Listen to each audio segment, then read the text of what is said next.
Okay, so I'm at a new location up close to Mammoth Spring, where I camped with the tarp that I made at home. So the wind is kicking, so hopefully it's not too bad. I'm going to show you guys what I bring on most of these trips if I'm not doing a longer hike and I want to carry a little more sturdy stuff. This is the stuff I really like to bring. I like my backpacking stuff, but this is like the bushcrafty, last forever type stuff. So this is a old military issue. You've seen this in like every other video I have, and I'm beating it up.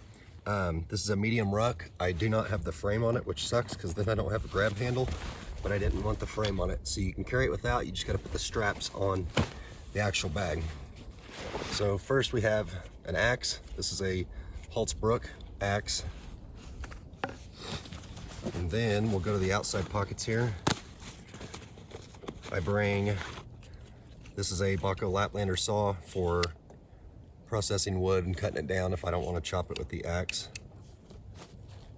Unfortunately, we're on a fire restriction, so that won't be happening tonight anyway. A book, Advanced Bushcraft. It's just different skills on building shelter, building fire, stuff like that.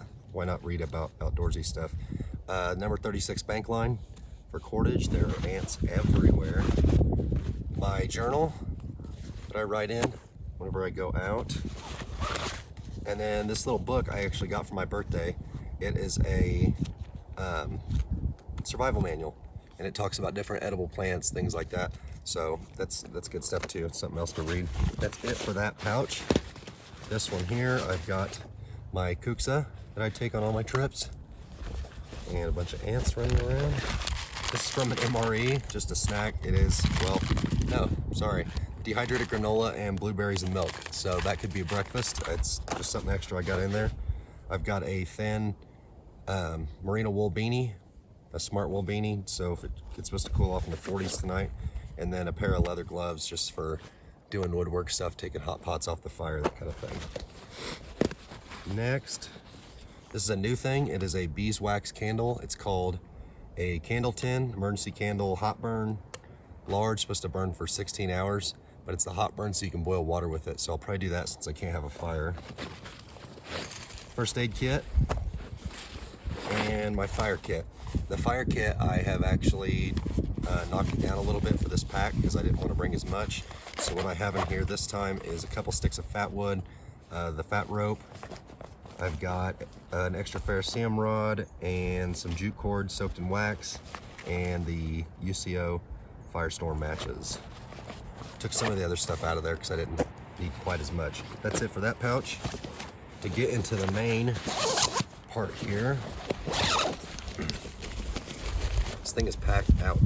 I have a bigger pack that I bought for myself for my birthday, and I wanted to bring it, but I was in another place last night and I'd never been there, and I didn't know if it would end up being a possibility of my vehicle getting broke into, because you just never know. Some people suck. So I didn't want to lose it. I didn't want to lose this one either, but that one's brand new. So this is tripods and chest harnesses, battery pack, stuff for the GoPro, my climate sleep pad. I need to wash that thing, it's getting nasty. My Arrows Sea to Summit pillow. I've got a fleece in here. It's supposed to cool off later. My 30-degree quilt is stuffed in here. I have a gas canister for cooking. I have my little stove too. I'm glad I brought it because I can't have a fire. Possibles pouch. This has different cords in it, extra pieces of 550 cord, my toiletry kit, some hot hands, a spoon, and my headlamp and extra batteries, just to keep all that little stuff from going around everywhere. I have my food bag. I have a Mountain House biscuits and gravy meal for breakfast if I don't want to do that granola, and then I actually have a can of chili for tonight, so you have to watch the main video for all that. This is a finished gas mask bag, or a haversack. So if I decide to go walk through the woods later and want to bring something with me just in case, I can bring this. If I want to like put my cook set in here, have a cup of coffee, I keep a couple pieces of fat rope or fat wood in here. There's an extra ferrocerium rod, a little bit of cordage, extra stuff. So I don't always bring that. This one I actually waxed so it's a little water resistant from what it was. These are like 10 bucks on eBay. Finished gas mask bag. I had this in one of my other videos too. They're pretty cool. And they're canvas, they're tanks.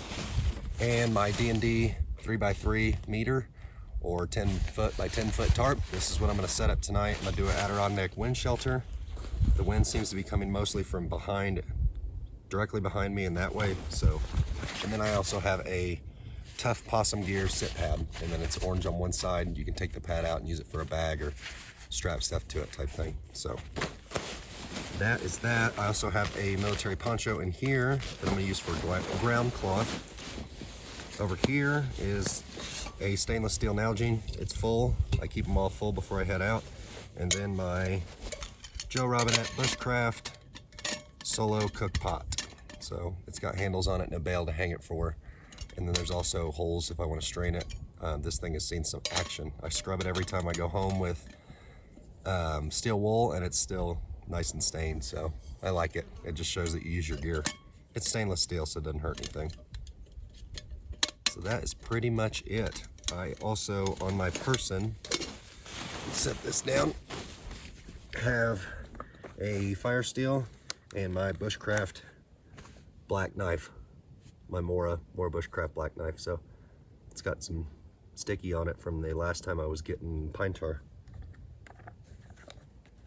Yeah, so that's what I like to take. It's a little heavier. I could do hikes with it. That last one I did was 20 miles, and I didn't feel like doing that far with all this heavy wood and leather and canvas stuff. So yeah, that's the gear for the Bushcraft video. I'm going to get ready and set up my camp for the evening.